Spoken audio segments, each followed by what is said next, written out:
नमस्कार दोस्तों, आज की वीडियो में हम डिस्कस करेंगे वर्णमाला जो कि यूके पीएससी अधिशासी अधिकारी एवं कर राजस्व निरीक्षक परीक्षा 2023 के सिलेबस में वर्ण विचार वहाँ पर दिया है। वर्ण विचार से आएगा 15 मार्क्स का। तो इस पूरे कंप्लीट चैप्टर को हम जो है आज की वीडियो में ही डिस्कस करेंगे। ये मैंने यहाँ पर जो है आज का जो मैंने सोर्स लिया है, ये मैंने लिया है घटना चक्र। ये घटना चक्र का चैप्टर 2 है वर्णमाला। इसमें जितने भी प्रश्न हैं लगभग 200 से ऊपर के इसमें जो हैं एमसीक्यूज हैं और साथ में उनकी डिटेल डिस्क्रिप्शन भी दिया हुआ है। तो ये सारे वो प्रश्न हैं जो आज से पहले की कई परीक्षाओं में पूछे जा चुके हैं, यूपी में, मध्य प्रदेश में, हरियाणा में। तो आइए इनको हम डिस्कस करते हैं। इसमें पहला क्वेश्चन हमारे पास है, हिंदी भाषा में कितने व्यंजन होते हैं। ठीक है, तो हिंदी भाषा में कितने होते हैं? 33 व्यंजन होते हैं। इसमें नोट आपने क्या करना है, केंद्रीय हिंदी निदेशालय द्वारा प्रस्तुत मानक हिंदी वर्णमाला में व्यंजनों की संख्या 33 है। आपसे एग्जाम में ऐसा भी क्वेश्चन बन सकता है कि केंद्रीय हिंदी निदेशालय द्वारा प्रस्तुत मानक हिंदी वर्णमाला में व्यंजनों की कितनी संख्या होती है, तो 33 है। जिसमें कौन कौन से होते हैं? स्पर्श व्यंजन होते हैं, अंत्यस्थ व्यंजन होते हैं तथा ऊष्म व्यंजन आते हैं। फिर नेक्स्ट क्वेश्चन है, हिंदी भाषा में कुल कितने व्यंजन होते हैं? 33 व्यंजन होते हैं। ये देखिए, केबीएस प्रवक्ता परीक्षा 2014 में पूछा गया है, बिहार पुलिस कांस्टेबल परीक्षा 2017 में भी पूछा गया है। फिर नेक्स्ट क्वेश्चन, ये क्वेश्चन नंबर 3 भी जो है व्यंजन से ही संबंधित है। यूपी SSSC ग्राम पंचायत अधिकारी परीक्षा 2016 में पूछा गया है। तो ये जो है व्यंजन, जो ये टोटल 33 व्यंजन होते हैं, ये क से लेके और प वर्ग तक। ठीक है, तो कितने होते हैं? ये 25 हो गए। 4 हमारे अंत्यस्थ व्यंजन हो गए, ऊष्म व्यंजन 4 हो गए। तो इस तरीके से टोटल मिलाकर के कितने हो जाते हैं? 33 व्यंजन हो जाते हैं। यहाँ पर आपने क्या नोट करना है कि अंत्यस्थ व्यंजनों को अर्धस्वर भी कहा जाता है। फिर नेक्स्ट हमारे पास है क्वेश्चन नंबर 4, वर्णमाला में स्पर्श व्यंजनों की संख्या कितनी होती है? तो कितनी होती है? 25। इसको आपने कैसे ध्यान रखना है कि 25 ये जो है ये तो आपको पूरा याद करना ही पड़ेगा। देखिए, इसको याद करने की बड़ी आसान सी ट्रिक है। इसको कैसे ध्यान रखना है? कचट तप। ठीक है, इसको कैसे ध्यान रखना है? कचट तप। ठीक है, का वर्ग के जो है कंठे हो गए, चा वर्ग के तालु हो गए, टा वर्ग के मूर्धन्य हो गए, ता वर्ग के दंते हो गए और पा वर्ग के ओष्ठ्य हो गए। तो इस तरीके से आपने इनको ध्यान रखना है। इसको 2-3 बार प्रैक्टिस करोगे तो आपको अच्छे से आ जाएगा। स्पर्श व्यंजनों की संख्या कितनी होती है? 25। ये भी पिछली परीक्षाओं में पूछे गए। सारे ही प्रश्न इसमें जितने हम आज की वीडियो में डिस्कस करेंगे ये प्रीवियस ईयर पर आधारित रहेगा। फिर नेक्स्ट हमारे पास क्वेश्चन नंबर 5 में दिया है, भाषा की सार्थक लघुतम इकाई किसे कहा जाता है? तो किसे कहते हैं? वर्ण को कहते हैं। भाषा की सबसे छोटी लघुतम इकाई वर्ण अक्षर है। ठीक है, भाषाविदों ने वर्ण के 3 वेद बताए हैं। कौन कौन से? प्रथम, द्वितीय और तृतीय। प्रथम वेद में जो है वर्ण स्वर वर्ण अक्षर। ठीक है, दूसरे उसमें जो है व्यंजन वर्ण अक्षर। तीसरे में संयुक्त वर्ण। संयुक्त वर्ण कौन कौन से होते हैं? अक्षर, तरह, स्वर और ज्ञ। ये भी एग्जाम में पूछा जाता है। फिर नेक्स्ट हम आते हैं क्वेश्चन नंबर 6, भाषा की सबसे छोटी इकाई ये वर्ण होता है। ठीक है, ये हमने अभी डिस्कस कर लिया। फिर नेक्स्ट हमारे पास क्वेश्चन नंबर 7, निम्नलिखित में से कौन सा वर्णमाला नहीं है? ठीक है, इसमें जो है वर्णमाला नहीं है। का वर्ण तालव्य नहीं है, यह कंठ्य के अंतर्गत आता है। का अल्प प्राण वर्ण भी है। वस्तुतः स्पर्श व्यंजनों में क वर्ग, कंठ्य वर्ग तथा च वर्ग, तालव्य वर्ग नहीं है। ठीक है, तो ये थोड़ा सा क्वेश्चन गड़बड़ लग रहा है मेरे को। ठीक है, ये इसमें जो है कुछ और पूछना चाह रहा होगा। ठीक है, वर्णमाला में तो ये सभी अक्षर आते हैं।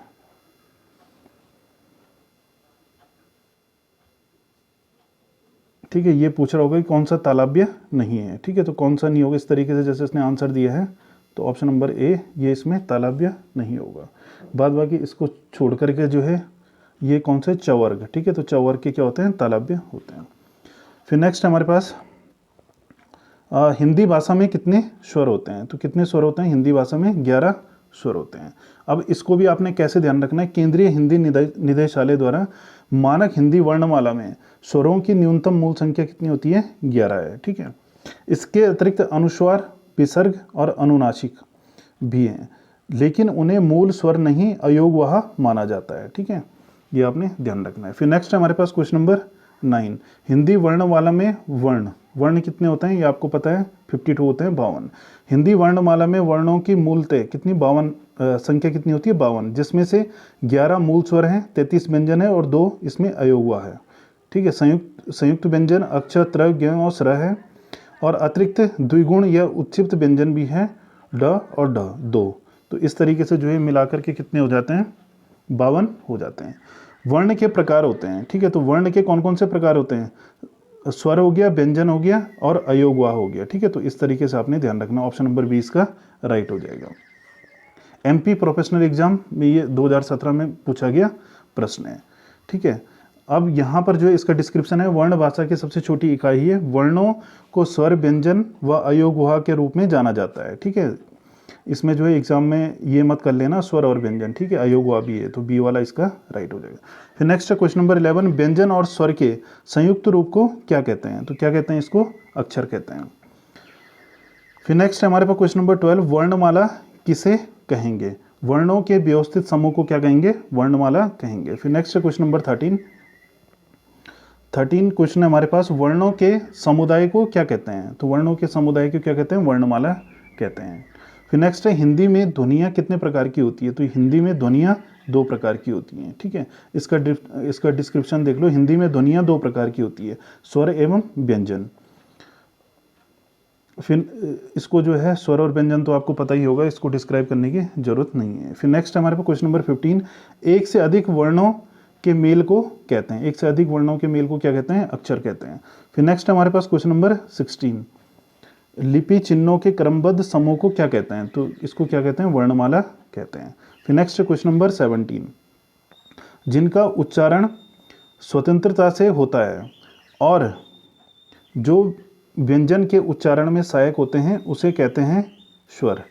फिर नेक्स्ट है हमारे पास क्वेश्चन नंबर 20, सभी स्वर होते हैं। ठीक है, तो सभी स्वर क्या होते हैं, अल्पप्राण होते हैं। ठीक है, ये आपने ध्यान रखना है, सभी स्वर क्या होते हैं, अल्पप्राण। अब यहाँ पर जो है आपको समझना है कि अल्पप्राण और महाप्राण क्या होता है। अल्पप्राण और महाप्राण में भी इन्होंने अंतर स्पष्ट किया है। अल्पप्राण में हकार जैसी ध्वनि नहीं निकलती है, महाप्राण में हकार जैसी ध्वनि निकलती है, पहला ये। दूसरा, अल्पप्राण वर्णों के उच्चारण में कम श्रम करना पड़ता है, महाप्राण वर्णों के उच्चारण में अधिक श्रम करना पड़ता है क्योंकि श्वास अधिक निकलती है। तीसरा है, सभी स्वर, वर्ण और प्रत्येक स्पर्श व्यंजन का पहला, तीसरा व पांचवा वर्ण एवं अंत्य स्थायी व्यंजन अल्पप्राण होते हैं। ठीक है, कौन कौन से होते हैं ये आपने ध्यान रख लेना है। ठीक है, कौन कौन से होते हैं, सभी स्वर वर्ण और प्रत्येक स्पर्श व्यंजन का, ठीक है, पहला, तीसरा, पांचवा वर्ण एवं अंत्य स्थायी व्यंजन या अलावा, ठीक है, अल्पप्राण होते हैं। ठीक है, नेक्स्ट है प्रत्येक, इसमें महाप्राण में क्या हो जाएगा, प्रत्येक स्पर्श व्यंजन वर्ग का दूसरा, चौथा तथा ऊष्म व्यंजन वर्ण क्या होते हैं, महाप्राण होते हैं। फिर नेक्स्ट हमारे पास क्वेश्चन नंबर 19, हिंदी भाषा में ह्रस्व स्वरों की संख्या कितनी है, तो कितनी, इसमें 4 है। ठीक है, कौन कौन से ह्रस्व स्वर, आ, ई, उ, री। फिर नेक्स्ट हमारे पास क्वेश्चन नंबर 20, निम्न में दीर्घ स्वर कौन सा है, तो इसमें दीर्घ स्वर कौन सा है, ये बड़ा आ हो जाएगा। निम्न में दीर्घ स्वर कौन सा है, तो ये बड़ी ई हो जाएगी। फिर नेक्स्ट हमारे पास क्वेश्चन नंबर 22, निम्नलिखित में से कौन सा मूल स्वर नहीं है। ठीक है, तो मूल स्वर कौन सा नहीं है, ओ मूल स्वर नहीं है। ठीक है, स्वर उन वर्णों को कहा जाता है जिनका उच्चारण बिना किसी अवरोध के होता है। आ, ई, उ, री ह्रस्व स्वर, बड़ा, बड़ी ई, बड़ा ऊ। दीर्घ स्वर हो गया ए, ओ, औ, ये क्या होते हैं, संयुक्त स्वर होते हैं। फिर नेक्स्ट है प्लुत स्वर। ठीक है, तो प्लुत स्वर कौन सा है, तो इसमें से जो है प्लुत स्वर ऑप्शन नंबर ए राइट हो जाएगा, ओम। और प्लुत स्वर क्या होता है, जिन स्वर के उच्चारण में ह्रस्व का 3 गुना समय लगे उन्हें क्या कहते हैं, प्लुत स्वर कहते हैं। फिर नेक्स्ट है हमारे पास क्वेश्चन नंबर 24, किस स्वर के उच्चारण में दीर्घ स्वर से भी अधिक समय लगता है, दीर्घ स्वर से भी अधिक समय किस में लगता है, प्लुत स्वर में लगता है। नेक्स्ट है, जिन स्वरों के उच्चारण में 2 मात्राओं से अधिक का समय लगे उन्हें क्या कहते हैं, उन्हें कहते हैं प्लुत स्वर। फिर नेक्स्ट है क्वेश्चन नंबर 26, हिंदी स्वरों का वर्गीकरण जब जीव के भाग के आधार पर किया जाता है तो निम्नलिखित में से कौन सा भेद इसके अंतर्गत नहीं आएगा। ठीक है, कौन सा भेद नहीं आएगा, विवृत स्वर नहीं आएगा। ये आपने सारे पढ़े होंगे, अग्र, मध्य और पश्च। फिर नेक्स्ट है, क्वेश्चन नंबर 27, मध्य स्वर कहते हैं, ठीक है। तो मध्य स्वर किसको कहते हैं? ऑप्शन नंबर डी इसका राइट हो जाएगा, आ को।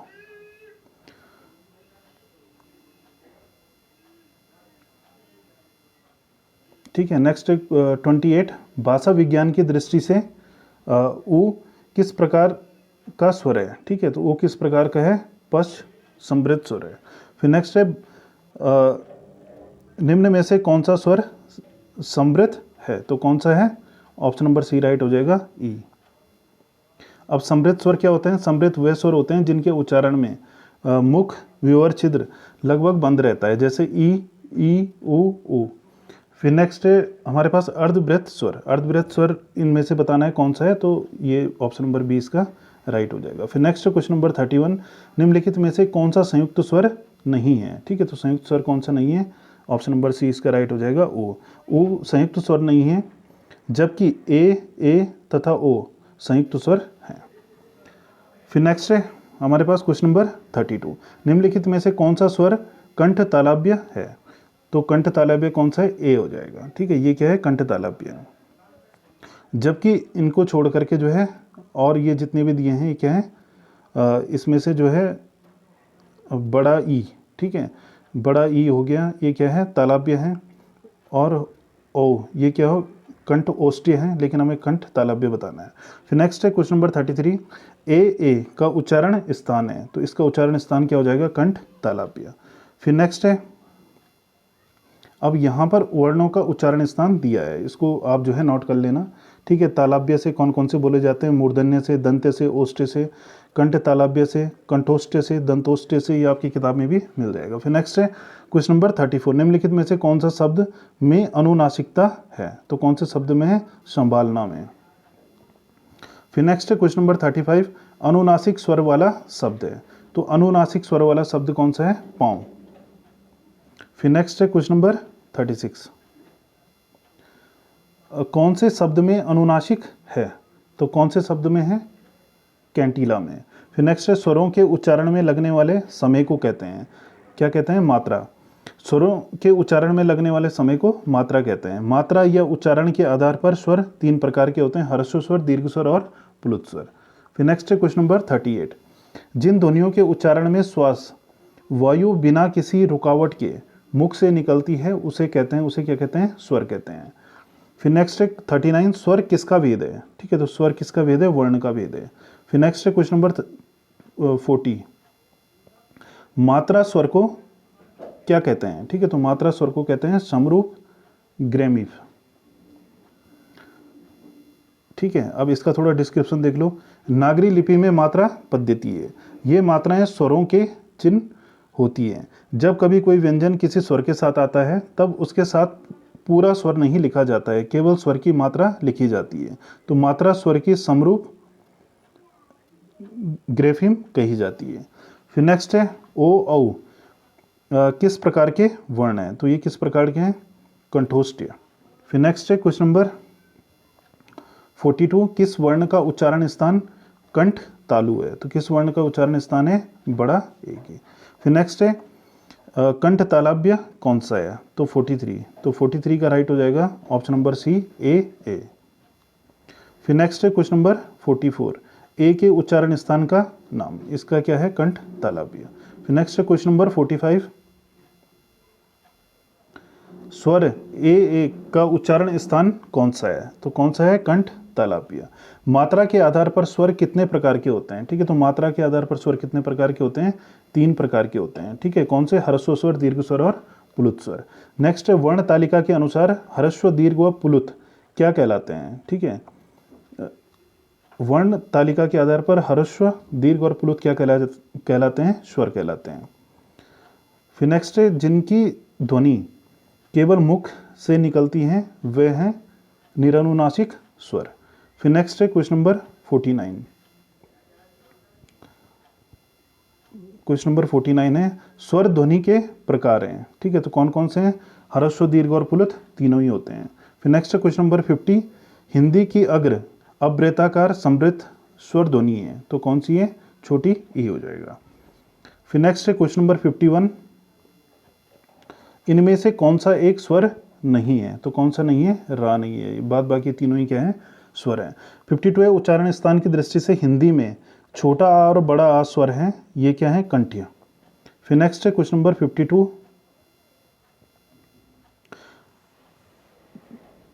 ठीक है, और इनको भी आप ध्यान रख सकते हो, ये भी अन्य महत्वपूर्ण तथ्य हैं, ठीक है। हाँ इसमें क्या है, सगो से आपसे एग्जाम में पूछा जाएगा, ठीक है। हाँ इसमें क्या है, सगो से उसमें महाप्राण निरनुनासिक व्यंजन वर्ण है, ठीक है, इसको नोट कर लेना। छोटा आ क्या है, मध्य स्वर है, तो बड़ा आ क्या है, पश्च स्वर है। तालव्य वर्णों में कौन कौन से आते हैं, चवर्ग आता है, ई आता, चवर्ग आते हैं, ई आता है, बड़ी ई आती है, या और श आते हैं, ठीक है। मूर्धन्य वर्णों में टावर्ग आता है, री, र और श आते हैं। ओष्ठ्य वर्णों में पवर्ग, उ और बड़ा उ आते हैं। फिर नेक्स्ट है क्वेश्चन नंबर 53, घ का उच्चारण स्थान कौन सा है, तो इसका कौन सा है, कंठ्य। फिर नेक्स्ट है, निम्न में से कंठ्य वर्ण कौन सा है, तो कौन सा है, बी, आ। फिर नेक्स्ट है क्वेश्चन नंबर 55, निम्न में कंठ्य वर्ण कौन सा है, तो ये बी वाला इसका राइट हो जाएगा, बड़ा आ, ह और विसर्ग। फिर नेक्स्ट क्वेश्चन नंबर 56, निम्नलिखित में से कंठ्य ध्वनियाँ कौन सी हैं, तो ऑप्शन नंबर ए राइट हो जाएगा, क और ख। फिर नेक्स्ट क्वेश्चन नंबर 57, निम्न में से हिंदी की कंठ ध्वनि है, ठीक है, तो हिंदी की कौन सी हो जाएगी, ह हो जाएगी, ठीक है। ह कंठ ध्वनि है, कंठ ध्वनि के अंतर्गत क वर्ग, आ तथा ह आते हैं, ये जो मैंने अभी आपको ऊपर बताया उसको नोट कर लेना आप। फिर नेक्स्ट है क्वेश्चन नंबर 58, च, छ, ज, झ या का उच्चारण स्थान है, ठीक है, तो इसका कौन सा है, सी, तालु हो जाएगा, ठीक है। वो जो मैंने आपको पहले बताया था वो वाला कचट तप, ठीक है, कचट तप, ठीक है, इसको याद कर लेना, ठीक है। तो इस तरीके से आप इससे रिलेटेड क्वेश्चन को कर पाओगे। फिर नेक्स्ट है, निम्नलिखित व्यंजनों में से कौन से व्यंजन का उच्चारण तालु से होता है, तो कौन किसका होता है, छ का होता है। श का उच्चारण स्थान है क्या है, तालु। फिर नेक्स्ट है क्वेश्चन नंबर 61, श ध्वनि का उच्चारण स्थान क्या है, तो इसका है तालु। फिर नेक्स्ट है, निम्नलिखित में से तालव्य ध्वनि है, ये अभी हमने किया था, श है। फिर नेक्स्ट है क्वेश्चन नंबर 63, चा वर्ग ध्वनियाँ किस वर्ग में आती है, तो किस में आती है, तालव्य में। फिर नेक्स्ट है, ई, च, छ, ज, झ या आदि का उच्चारण स्थान किससे होता है, तो किससे होता है, तालव्य से होता है। नेक्स्ट है, किस व्यंजन का उच्चारण स्थान तालव्य है, तो किसका है, ज का है। उच्चारण स्थान के आधार पर या व्यंजन है क्या है, तालव्य है। फिर नेक्स्ट है क्वेश्चन नंबर 67, य का उच्चारण स्थान है, ठीक है, तो इसका क्या है, तालु है। नेक्स्ट है क्वेश्चन नंबर 68, हिंदी की श ध्वनि है, ठीक है, तो ये क्या है, तालव्य है। 69, ड का उच्चारण स्थान होता है, क्या होता है, मूर्धन्य। फिर नेक्स्ट है 70, टावर का उच्चारण स्थान है, टावर का क्या हो जाएगा, मूर्धा। हिंदी की मूर्धन्य ध्वनियाँ हैं, ठीक है, तो कौन कौन सी हैं, ट, ठ, ड, ढ, ठीक है। फिर नेक्स्ट है क्वेश्चन नंबर 72, निम्नलिखित में से कौन मूर्धन्य ध्वनि नहीं है, तो ऑप्शन नंबर डी राइट हो जाएगा, ड। फिर नेक्स्ट है क्वेश्चन नंबर 73, टवर्ग में किस प्रकार के व्यंजन है, तो टवर्ग में किस प्रकार के मूर्धन्य व्यंजन है। उच्चारण स्थान की दृष्टि से कौन सा विकल्प शुद्ध है, तो कौन सा विकल्प हो जाएगा, ऑप्शन नंबर ए हो जाएगा, श क्या है, दंत्य है। और ये जो है ये बार बार आपके सामने आ रहा है, ठीक है, कंठ्य, तालव्य, मूर्धन्य और दंत्य, ठीक है, इसमें कौन कौन आते हैं, ठीक है, ये आप ध्यान रख लेना। नेक्स्ट क्वेश्चन नंबर 75, तावर की ध्वनियों का उच्चारण स्थान है, तो तावर की ध्वनियों का उच्चारण स्थान क्या होता है, इसका होता है दंत्य। फिर नेक्स्ट क्वेश्चन नंबर 76, थावर्ग किस वर्ग का व्यंजन है, तो किस वर्ग का व्यंजन है ये, दंत्य। ता का उच्चारण स्थान क्या हो जाएगा, दंत्य। फिर नेक्स्ट क्वेश्चन नंबर 78, निम्न में से दंत्य वर्ण है, तो ता हो जाएगा, ऑप्शन नंबर सी। 79, द ध्वनि का उच्चारण स्थान के आधार पर होता है किसके, ऑप्शन नंबर बी राइट हो जाएगा, दंत्य। नेक्स्ट है क्वेश्चन नंबर 80, निम्न में से दंत्य ध्वनि है, तो कौन सी है, ऑप्शन नंबर सी राइट हो जाएगा, ला। फिर नेक्स्ट है क्वेश्चन नंबर 81, जिनका उच्चारण ऊपर के दांतों पर जीभ लगाने से होता है उन्हें क्या कहते हैं, उन्हें कहते हैं दंत्य। निम्नलिखित में से दंत्य ध्वनियां हैं, ऑप्शन नंबर सी राइट हो जाएगा, त। नेक्स्ट है प, फ, ब, ब, म, ठीक है, व्यंजन होते हैं, ठीक है, तो ये क्या होते हैं, ओष्ठ्य होते हैं। फिर नेक्स्ट है क्वेश्चन नंबर 84, निम्न में से ओष्ठ्य वर्ण कौन सा है? तो ऑप्शन नंबर डी राइट हो जाएगा। 85 है, हिंदी की ओष्ठ्य व्यंजन ध्वनि है, तो कौन सी है? भ। फिर नेक्स्ट है, निम्नलिखित में से ओष्ठ्य ध्वनि नहीं है, तो इनमें से जो है कौन सी नहीं है? चा नहीं है, ठीक है। और इसको छोड़ करके जो है ओष्ठ्य ध्वनि नहीं है, तो चा इसमें क्या है? ओष्ठ्य नहीं है, क्या ओष्ठ्य नहीं है, क्या है? तालव्य है। नेक्स्ट है क्वेश्चन नंबर 87, हिंदी की ब ध्वनि है, ठीक है। तो ब इसमें क्या है? ये बी, ओष्ठ्य ध्वनि। अब देखिए दोस्तों, इस वाले क्वेश्चन में आप लोग जो है, ठीक है, इनको जो है ये आपने बहुत अच्छे से करने हैं। कौन कौन से? ठीक है, ये हो गया कचट तब जो मैंने आपको अभी बताया था, क वर्ग, च वर्ग, ट वर्ग, प वर्ग, त वर्ग, ठीक है। तो इस तरीके से आपने ध्यान रखना है किसको जो है कहाँ से वो ये कौन सी ध्वनियाँ हैं, फिर क्योंकि एग्जाम में आपसे पूछी ही जाएंगी। फिर नेक्स्ट है 88, कौन सा अंत्य स्थे व्यंजन है, ठीक है। तो अभी हमने डिस्कस किया था, तो अंत्य स्थे व्यंजन क्या क्या हो जाएगा? ल हो जाएगा। फिर नेक्स्ट है इसमें 89, इनमें से अंत्य स्थे वर्ण है, ठीक है। तो अंत्य स्थे कौन सा हो जाएगा? व हो जाएगा। इनमें से कौन सी ध्वनि अंत्य स्थे नहीं है, ठीक है। तो य रा ला तो है, लेकिन भी नहीं है, ये ब हो जाएगा। फिर नेक्स्ट है, निम्न में से अर्धस्वर कहलाता है, तो अर्धस्वर क्या कहलाता है? या कहलाता है, ठीक है। इसका डिस्क्रिप्शन देख लेते हैं। या रा ला व परंपरागत शब्दावली में अर्धस्वर के अंतर्गत आते हैं, ठीक है। कौन कौन से आते हैं? या रा ला व, ठीक है। ये चारों में आपने ध्यान रखने हैं किसके अंतर्गत आते हैं? अर्धस्वर के अंतर्गत आते हैं। परंपरागत अर्धस्वर के अधीन परिगणित चारों व्यंजन या रा ला व में पहला व्यंजन या विशुद्ध अर्धस्वर है, जबकि व जैसे वन शब्दों में वस्तुतः घोष संघर्षी है। यद्यपि यह किसी पूर्ववर्ती व्यंजन के साथ उच्चरित होकर अर्धस्वर बन जाता है। फिर नेक्स्ट है 92, सही कथन चुनिए, ठीक है। यहाँ पर जो 4 कथन आपको दिए गए हैं और इनमें से क्या करना है कि आपको सही कथन को चुनना है, ठीक है। तो देखिए, पहला है या और व ध्वनियाँ अर्धस्वर कहलाती है। दूसरा है, अभी हमने देखा था ये अर्धस्वर कहलाती हैं, ठीक है। तो पहला ही इसमें सही हो जाएगा। फिर नेक्स्ट है क्वेश्चन नंबर 93, अंत्य स्थे व्यंजन, ठीक है। तो अंत्य स्थे व्यंजन ऑप्शन नंबर सी राइट हो जाएगा, या व रा। 94 अर्धस्वर, ठीक है। अर्धस्वर में या और व आ जाएगा। फिर नेक्स्ट है क्वेश्चन नंबर 95, इनमें से कौन सा वर्ण स्पर्श नहीं है, ठीक है। तो स्पर्श नहीं है, या नहीं हो जाएगा, ठीक है। नेक्स्ट है वर्णमाला में अंत्य स्थे व्यंजन या रा ला व, बी इसका राइट हो जाएगा। नेक्स्ट है क्वेश्चन नंबर 97, निम्न में अंत्य स्थे व्यंजन कौन सा है? तो ऑप्शन नंबर सी इसका राइट हो जाएगा, व। फिर नेक्स्ट है हमारे पास 98, निम्न में से अंत्य स्थे कौन सा है? तो ऑप्शन नंबर डी इसका राइट हो जाएगा, ठीक है। ऑप्शन नंबर डी इसका राइट हो जाएगा। फिर नेक्स्ट है या रा ला व किस प्रकार के व्यंजन है? तो ये है अंत्य स्थे व्यंजन। फिर है नेक्स्ट है हमारे पास हिंदी वर्णमाला में ऊष्म व्यंजन कौन से हैं? तो कौन से होते हैं? श, श, श और ह। कौन ऊष्म व्यंजन नहीं है? तो ऑप्शन नंबर सी राइट हो जाएगा, ग। फिर नेक्स्ट है स, श, श के अंतर्गत आते हैं, क्या आते हैं इसमें? ऊष्म व्यंजन आते हैं। फिर नेक्स्ट है हमारे पास निम्नलिखित में से ऊष्म व्यंजन कौन से हैं, ठीक है। तो ये हमने अभी डिस्कस कर दिया था, इसको दोबारा ये वाला ऑप्शन नंबर ये, इनमें से कौन सा ऊष्म व्यंजन नहीं है, ठीक है। तो कौन सा नहीं है? ला नहीं है। ऊष्म वर्ण होते हैं कौन कौन से? ये होते हैं, ठीक है, स, श, श वाले। फिर नेक्स्ट है ऊष्म व्यंजन, ये तो अभी हमने डिस्कस कर लिया है, ठीक है। उच्चारण की दृष्टि से श, श, श, ठीक है, ये क्या कहलाते हैं? हमारे ऊष्म व्यंजन कहलाते हैं। हिंदी वर्णमाला में ऊष्म व्यंजन कौन कौन से होते हैं, ठीक है। तो ये जो है ये वाला, ठीक है। फिर नेक्स्ट है हमारे पास, ठीक है, देखो ये त्र वर्ण किन वर्णों के सहयोग से बना है? त आधा त प्लस र, ठीक है। तो ये वाला राइट हो जाएगा।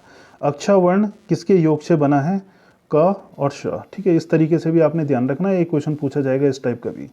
फिर नेक्स्ट है क्वेश्चन नंबर 111, निम्नलिखित में से संयुक्त व्यंजन है, तो संयुक्त व्यंजन कौन सा है? श्रव। फिर नेक्स्ट है क्वेश्चन नंबर 112, संयुक्त व्यंजन ज्ञ बनता है, ठीक है। तो ऑप्शन नंबर बी राइट हो जाएगा, आधा ज प्लस या। फिर नेक्स्ट है क्वेश्चन नंबर 113, निम्नलिखित व्यंजनों में से कौन सा संयुक्त व्यंजन नहीं है, ठीक है। तो ऑप्शन नंबर बी इसका राइट हो जाएगा।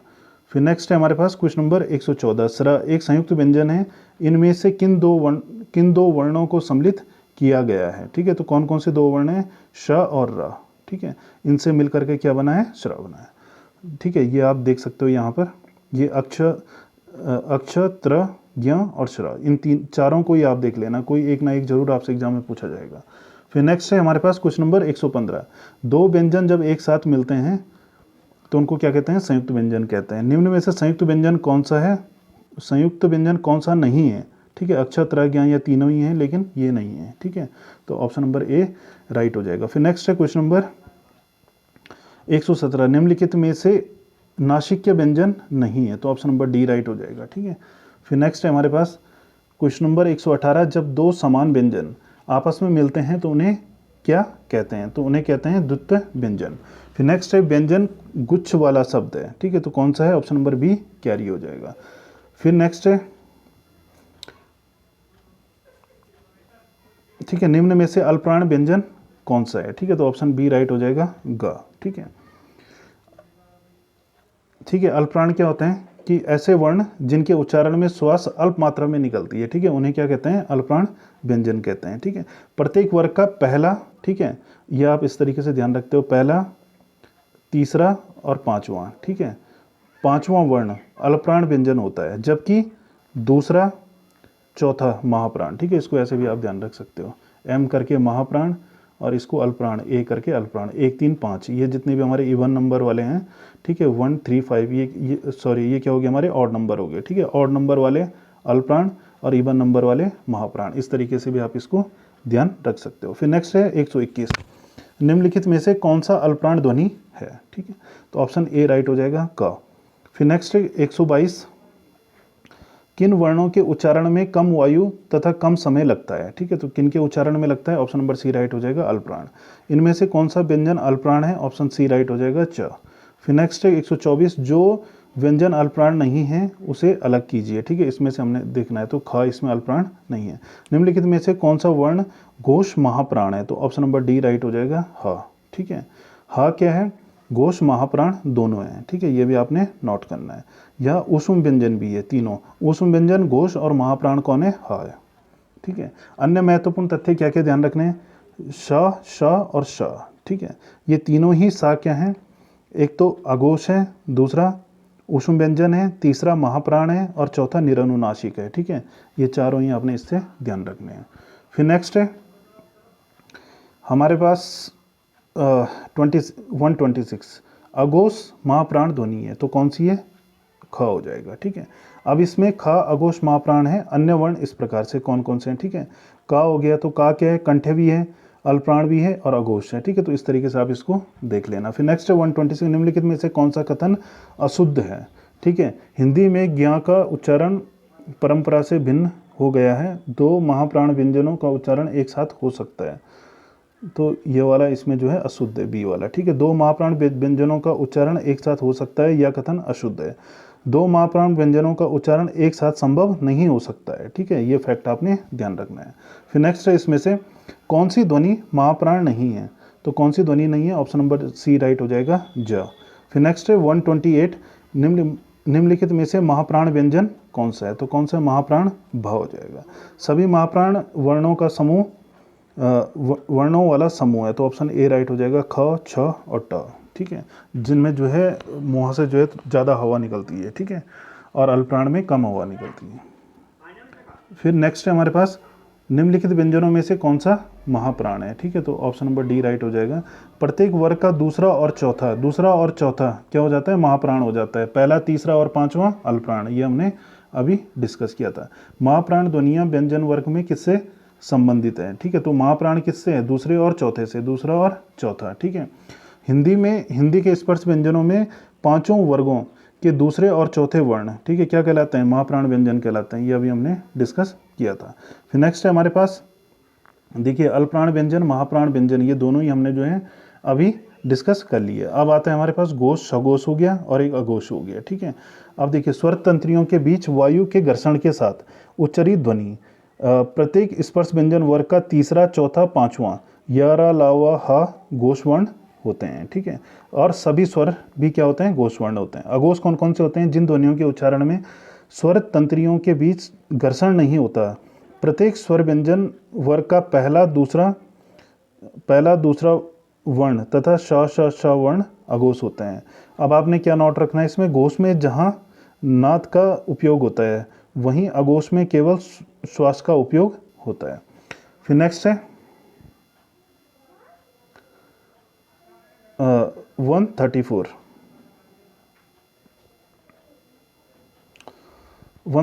का व्यंजन है, ठीक है। तो का व्यंजन क्या हो जाएगा, अघोष हो जाएगा, ठीक है, अघोष वर्ण, ठीक है। कौन सा व्यंजन अघोष है, ठीक है, तो ऑप्शन नंबर ए राइट हो जाएगा, च। फिर नेक्स्ट है क्वेश्चन नंबर 136, कौन सा वर्ण अघोष है, तो ए राइट हो जाएगा, क। फिर नेक्स्ट है हमारे पास जिन ध्वनियों के उच्चारण में वायु के गले से निकलने पर स्वर तंत्रियों में कंपन नहीं होता उन्हें क्या कहते हैं, अघोष कहते हैं, ठीक है। और व्यंजन वर्गों के पहले दूसरे व्यंजन को अघोष कहा जाता है, ठीक है। जैसे क ख च छ ट ठ त थ प फ स स श, ये सारे क्या हैं, अघोष हैं। अघोष वर्ण कौन सा है, तो ऑप्शन नंबर डी राइट हो जाएगा, श, क्योंकि तीनों ही सा हमारे क्या हैं, अघोष हैं। फिर नेक्स्ट है इसमें से दिया है अघोष वर्ण कौन सा है, तो अघोष वर्ण कौन सा, ऑप्शन नंबर ए राइट हो जाएगा, ठीक है। फिर नेक्स्ट है 139, निम्नलिखित में से ध्वनियों में से कौन सुमेलित है, ग अघोष, फ अल्पप्राण, श उष्ण, ठीक है, कौन सुमेलित है, तो सी वाला इसमें राइट हो जाएगा, ठीक है। अब ग इसमें अघोष दिया है लेकिन गा क्या है, सघोष है, ठीक है। फ इसमें अल्पप्राण दिया है, फ महाप्राण है। ठ इसमें सघोष दिया है, ठ क्या है, इसमें अघोष है, ठीक है। तो इस तरीके से तीसरा सही हो जाएगा। फिर नेक्स्ट है 114, किन वर्णों के उच्चारण में हवा स्वर तंत्रियों के बिना टकराए हुए बाहर आती है, तो ऑप्शन बी इसका राइट हो जाएगा, अघोष। फिर नेक्स्ट है क्वेश्चन नंबर 141 का जो है, जिन व्यंजनों के उच्चारण में स्वर तंत्रियों में गूंज पैदा ना हो उन्हें क्या कहते हैं, अघोष कहते हैं, ठीक है। ये सघोष वर्ण अघोष वर्ण कौन कौन से हैं ये आप देख लेना, ये भी हमने डिस्कस कर लिए, ठीक है। हिंदी भाषा की कुल वर्ण लिपियां हैं, ठीक है, तो कितनी वर्ण लिपियां हैं, 52 हैं, ठीक है। प्रयुक्त देवनागरी लिपि में कुल 52 वर्ण हैं, जिनमें से 11 स्वर हैं, 2 अयोगवा हैं, 13 व्यंजन है और 2 क्या है, द्विगुण व्यंजन है, 4 संयुक्त अक्षर हैं, ठीक है। ये सारे हमने अभी डिस्कस कर लिए हैं, ठीक है। और ये कंठ तालव्य वाले क्वेश्चन भी हमने अभी डिस्कस कर लिए हैं सारे, ठीक है। और ये अग्र स्वर, ये वाला भी आपको ध्यान रखना है, ठीक है। अग्र स्वर, मध्य स्वर और पश्च स्वर, ई अग्र स्वर, ठीक है, छोटा आ मध्य स्वर, ठीक है, उ अ औ और बड़ा आ, ठीक है, ये सारे क्या होते हैं, पश्च स्वर के अंतर्गत आते हैं, ठीक है। जीवा की ऊंचाई के आधार पर स्वर के भेद 4 भेद होते हैं, समृत, अर्ध संप्रेत, विवृत और अर्ध विवृत, ठीक है, ये भी आपने ध्यान रखना है। ओष्ठ की आकृति के आधार पर स्वर के भेद भी 2 प्रकार के होते हैं, वृत्ताकार, गोलित और अवृत्ताकार, ठीक है। अयोग वह कहा जाता है, ठीक है, ये अभी हमने डिस्कस कर दिया, अनुस्वार और विसर्ग दोनों को कहा जाता है, ठीक है। फिर नेक्स्ट है हमारे पास, ठीक है, ये सारे ही हमने अभी लगभग अयोगवा वाले, ठीक है, ये सारे हमने डिस्कस कर दिए, ठीक है। अब इसको देखो, केंद्रीय हिंदी निदेशालय ने हिंदी की मानक वर्णमाला में मूलतः कितने स्वर और कितने व्यंजन को स्थान दिया है, तो ऑप्शन सी राइट हो जाएगा, 11 और 35। इसको नोट कर लेना, केंद्रीय हिंदी निदेशालय ने हिंदी की मानक वर्णमाला में मूलतः 11 स्वर और 35 व्यंजन ध्वनियों को स्थान दिया है, जिसमें से 2 ड और ढ आगत ध्वनियाँ भी शामिल हैं, ठीक है। हिंदी वर्णमाला में 11 स्वर और 33 व्यंजन प्लस 2 आगत व्यंजन, ठीक है, 2 अयोग हुआ, 4 संयुक्त अक्षर मिलाकर के जो है 36 वर्ण है, ठीक है। फिर नेक्स्ट है 157, पार्श्विक स्वर कौन सा है, ठीक है, तो ला इसमें क्या हो जाएगा, पार्श्विक स्वर। ड और ढ को कहा जाता है, इनको क्या कहा जाता है, विकसित वर्ण, इंपॉर्टेंट है, नोट कर लेना इसको, ठीक है। ड और ढ को विकसित वर्ण क्योंकि इनका विकास जो है ड व और ढ से हुआ है। फिर नेक्स्ट है हमारे पास ये अंग और आ क्या हो गया, अयोगवा हो गए, ठीक है। फिर नेक्स्ट है, ठीक है, च छ ज, ये क्या हो गया आपके स्पर्श संघर्षी व्यंजन। पक्षी में कितने व्यंजन वर्ण है, ठीक है, इस टाइप का क्वेश्चन भी पूछा जाएगा, तो कितने हैं, 3 है, ठीक है। कैसे हैं, पक्षी शब्द में 3 व्यंजन वर्ण समाहित हैं, क्योंकि पक्षी शब्द प अ क श ई वर्णों के योग से निर्मित है, जिसमें प क श व्यंजन वर्ण और अ ई स्वर वर्ण है, ठीक है। किस शब्द में पंचम अक्षर का प्रयोग नहीं है, तो किस में नहीं है, अंगूठी में नहीं है, ठीक है। और पंचम अक्षर कौन कौन से होते हैं ये भी आपने ध्यान रखते हैं। अंगूठी शब्द में पंचम अक्षर का प्रयोग नहीं हुआ है। हिंदी में पंचवर्गीय व्यंजनों के अंतिम 5 व्यंजन व्यंजन इस प्रकार हैं ड, य, ण, न और मा। ये नासिक की ध्वनियाँ कहलाती हैं। वर्णों के भेद, तो कितने भेद होते हैं? 2 भेद होते हैं वर्णों के भेद। ठीक है। कामता प्रसाद गुरु ने बाह्य प्रयत्न के अनुसार व्यंजनों के कितने भेद माने हैं? तो 2 भेद माने हैं। ठीक है। शब्दकोश में पहले आने वाले शब्द क्या कहलाते हैं? इनको वक्त कहलाते हैं।